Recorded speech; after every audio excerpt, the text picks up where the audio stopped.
ఎంత అడ్డదిడ్డంగా మాట్లాడుతుందో మనం గమనించాం. మరి ఆవిడ మీద ఎందుకు కేసు పెట్టలేదు? మూర్తి గారి మీద ఎందుకు కేసు పెట్టలేదు?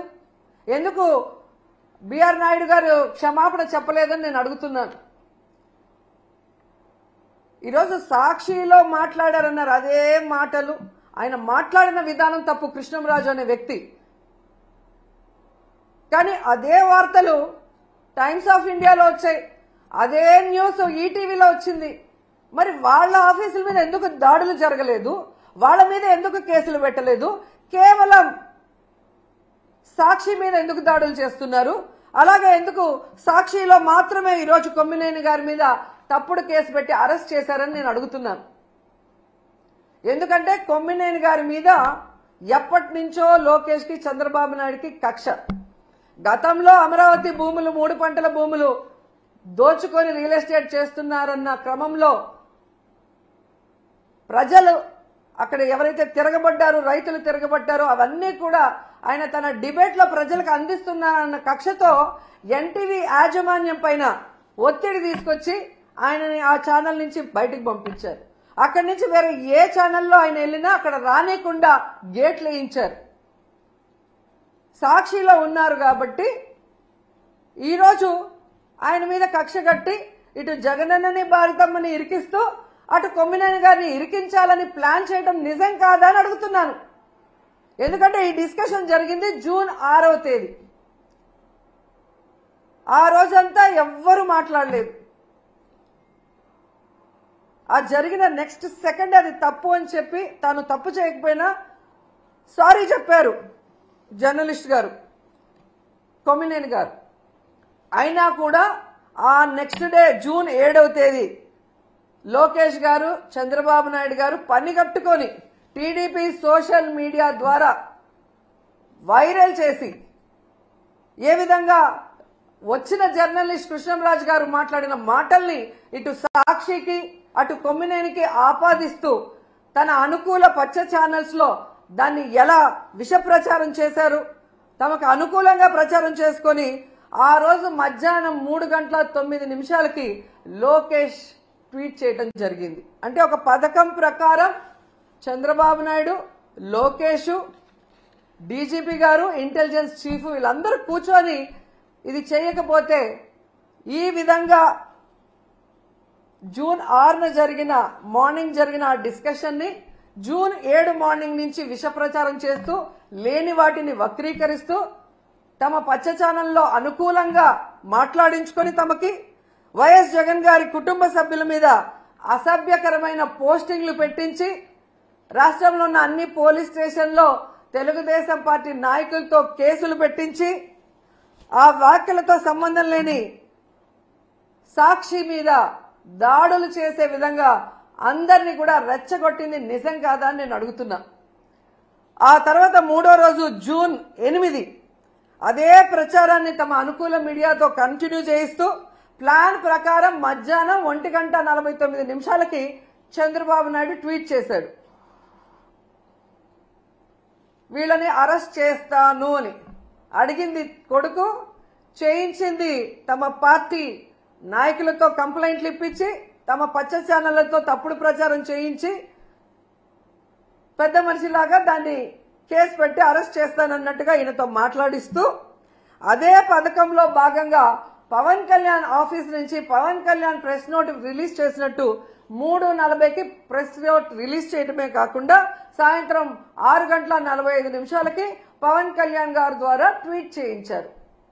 జూన్ 9 ఉదయం 11 గంటలకి కొమ్మినేని గారిని అరెస్ట్ చేసి కంటిన్యూస్ గా సాక్షి ఆఫీసులు ఎక్కడెక్కడ ఉన్నాయో తిరుపతి, అనంతపురం, కడప, విజయవాడ, శ్రీకాకుళం ఇలా అన్నిటి మీద మూకుమ్ముడిగా దాడులు చేయించారు. ఆ దాడులు చేసిన వీడియోలు, ఫోటోలు చూస్తే మీకే అర్థమవుతుంది. దాంట్లో ఎమ్మెల్యేల భార్యలు, కొడుకులు, కార్పొరేటర్లు, కౌన్సిలర్లు, టీడీపీ నాయకులు స్పష్టంగా కనిపిస్తున్నారు. అంటే ఒక పథకం ప్రకారం చంద్రబాబు నాయుడు కూటమి ప్రభుత్వం చేస్తున్న తప్పుల్ని ఎత్తి చూస్తున్న సాక్షిని,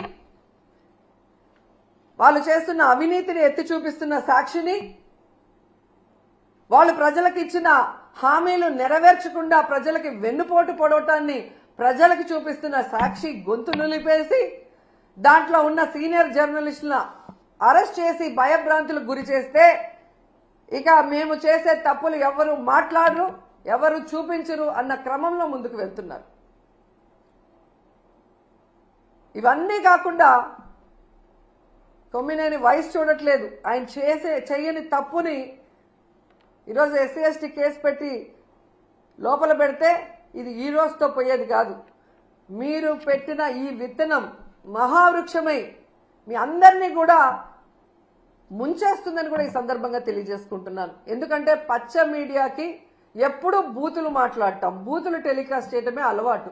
ఇది గతంలో మనం చూసాం. సాంబశివరావు గారు ఎంత ఘోరంగా మాట్లాడతారు, ఎంత నీచంగా మాట్లాడతారో ఈ రాష్ట్ర ప్రజలు సెల్ ఫోన్లు ఉన్న వాళ్ళు యూట్యూబ్ కొడితే అర్థమవుతుంది మీకు.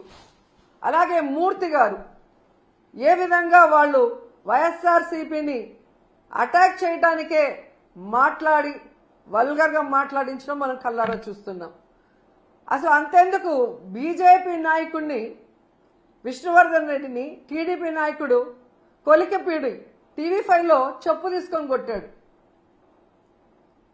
మరి కొట్టించింది ఎవరు? రాధాకృష్ణ గారా, మూర్తి గారా? వాళ్ళ మీద ఎందుకు కేసు లేదు? ఎందుకు బిఆర్వి నాయుడు క్షమాపణ చెప్పలేదు?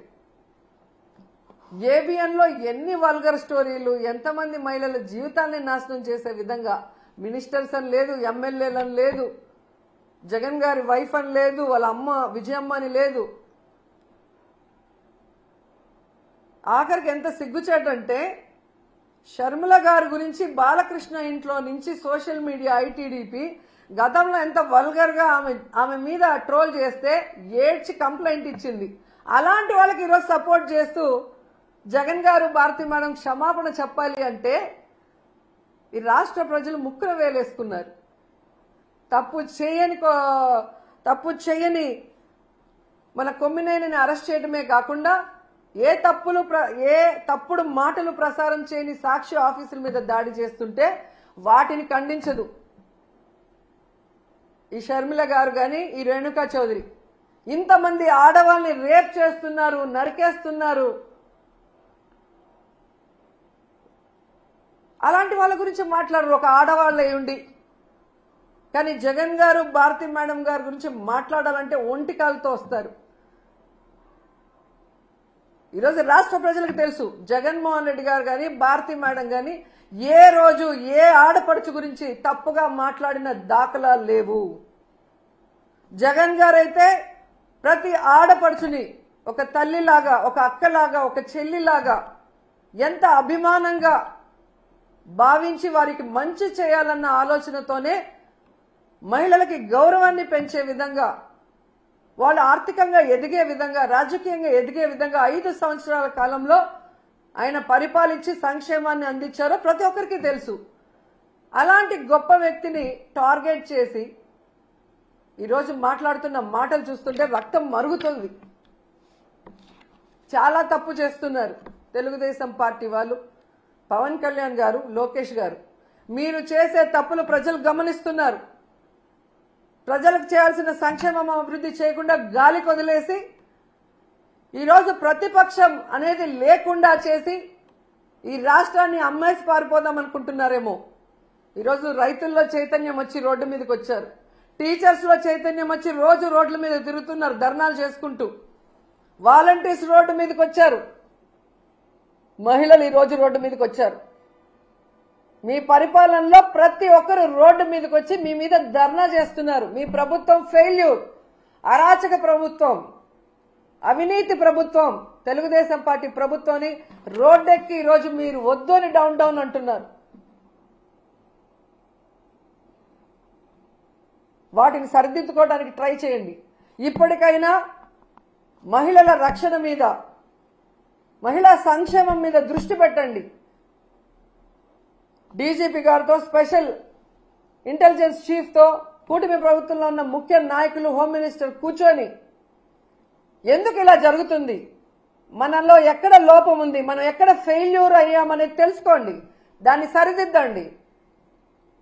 ఈరోజు మీరు విచ్చలవిడిగా గంజాయి, మద్యము, డ్రగ్స్ ఈ రాష్ట్రంలో విచ్చలవిడిగా అందుబాటులో తీసుకొచ్చారు కాబట్టి ఆడవాళ్ల జీవితాలు నాశనం అయిపోతున్నాయన్న విషయాన్ని తెలుసుకుని వాటన్నిటినీ కూడా రూపుమాపాలని కూడా ఈ సందర్భంగా కోరుకుంటున్నాను. అలాగే రెడ్ బుక్ రాజ్యాంగం అంటూ అక్రమ కేసులు పెట్టడానికి పోలీసులను ఉపయోగించకుండా అవి పక్కన పెట్టి లా అండ్ ఆర్డర్ని కాపాడండి. ప్రజలకు ఒక ప్రశాంతమైన వాతావరణాన్ని అందించండి. ప్రతిపక్షాలు అన్నాక ప్రభుత్వం చేసే తప్పుల్ని ఎత్తి చూపిస్తాయి, వాటిని కరెక్ట్ చేసుకోవడానికి ప్రయత్నించండి. అంతేగాని తప్పులే చెప్పకూడదు, చెబితే గొంతు నొక్కేస్తామంటే అది కరెక్ట్ కాదు.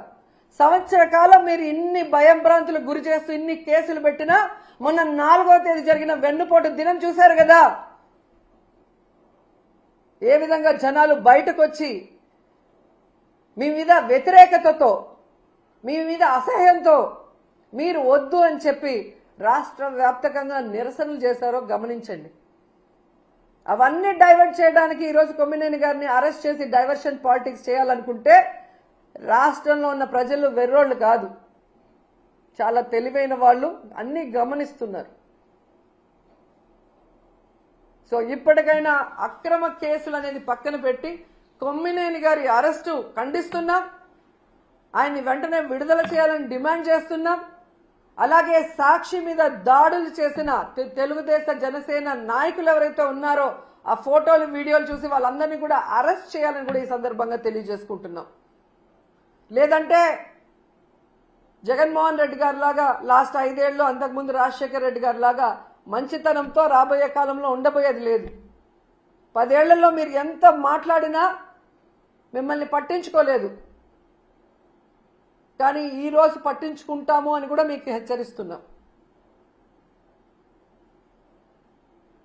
వెంటనే అనంతపూర్లో తన్మయ్య అనే అమ్మాయికి అన్యాయం జరిగింది, దానికి కారణం ఎవరు అని చెప్పామని వాళ్ళ తల్లిదండ్రులు క్లియర్గా నిన్న ఇంటర్వ్యూలో చెప్పారు. వాళ్ళని పట్టుకొని అమ్మాయిని చంపింది ఎవరో తెలుసుకొని ఇప్పటికైనా అమ్మాయి ఆత్మ శాంతించాలంటే తప్పు చేసిన వాళ్ళని శిక్షించండి, ఆ కుటుంబానికి అండగా నిలబడండి.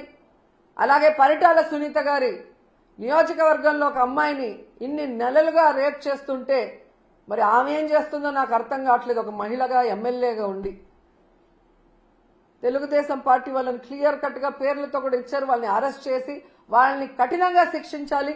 ఇక మీదట మహిళలకి ఇలాంటివి జరగకుండా రక్షణ కల్పించే దిశగా దిశ యాప్ కానీ దిశ చట్టంతో గతంలో మేము ఎలా కంట్రోల్ చేశామో అలా మీరు చెయ్యాలి.